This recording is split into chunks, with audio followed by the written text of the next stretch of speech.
Hello ಸ್ನೇಹಿತರೆ, ಎಲ್ಲರಿಗೂ ನಮಸ್ಕಾರಗಳು. ನಾನು ನಿಮಗೆ ಬಿಸ್ನೆಸ್ 360 ಪುಸ್ತಕದಲ್ಲಿ ಇದ್ದಂಥ ಒಂದು ವಿಷಯನ ನಿಮ್ಮ ಜೊತೆ ಹಂಚಿಕೊಳ್ಳಬೇಕಂತ ಮಾಡಿದ್ದೇನೆ.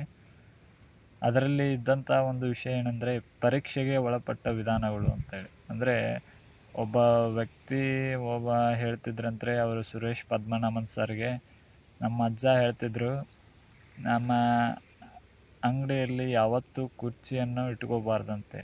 ಅಂದರೆ ಕುರ್ಚಿಯನ್ನು ಇಟ್ಕೊಂಡ್ರೆ ನಾವು ಅದ್ರ ಮ್ಯಾಗೆ ಕುಂಡಿರ್ತೇವೆ. ಅದರಿಂದ ನಮ್ಮದು ಕಾನ್ಸಂಟ್ರೇಷನ್ ಗಿರಾಕಿ ಅಂದರೆ ಗ್ರಾಹಕರ ಕಡೆ ಹೋಗೋದಿಲ್ಲ.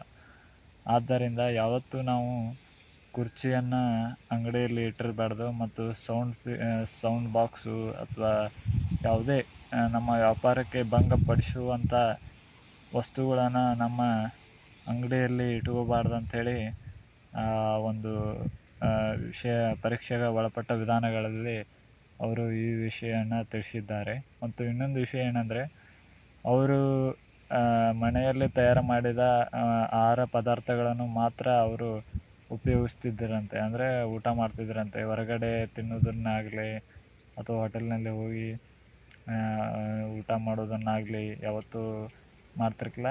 ಯಾವ್ದಾರ ಸಂದರ್ಭದಲ್ಲಿ, ವಿಶೇಷ ಸಂದರ್ಭದಲ್ಲಿ ಮಾಡ್ಬೋದು. ಇಂಥ ಹಲವಾರು ವಿಷಯಗಳನ್ನು ಈ ಸುರೇಶ್ ಪದ್ಮನಾಭನ್ ಸರ್ ಅವರು ಬಿಸ್ನೆಸ್ 360ಯಲ್ಲಿ ಹಂಚಿಕೊಂಡಿದ್ದಾರೆ.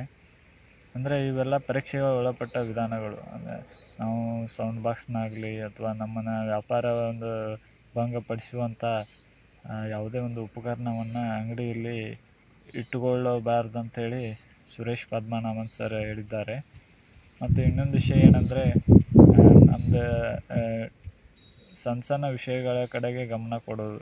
ಒಂದು ಟೈಟಾನಿಕ್ ಹಡಗು ಒಂದು ಸಣ್ಣ ಹೋಲ್ನಿಂದ ಒಂದು ಮುಳುಗಿ ಹೋದಂಥ ಉದಾಹರಣೆ ಇದೆ. ಆದ್ದರಿಂದ ಈ ರೀತಿ ಸಣ್ಣ ವಿಷಯ ಕಡೆಗೆ ಗಮನ ಕೊಟ್ಟರೆ ನಮ್ಮದು ವ್ಯಾಪಾರ ಒಂದು ವೃದ್ಧಿ ಆಗುತ್ತೆ ಅಂತ ಹೇಳಿದ್ದಾರೆ. ಎಲ್ಲರಿಗೂ ಧನ್ಯವಾದಗಳು. ನಮಸ್ಕಾರ.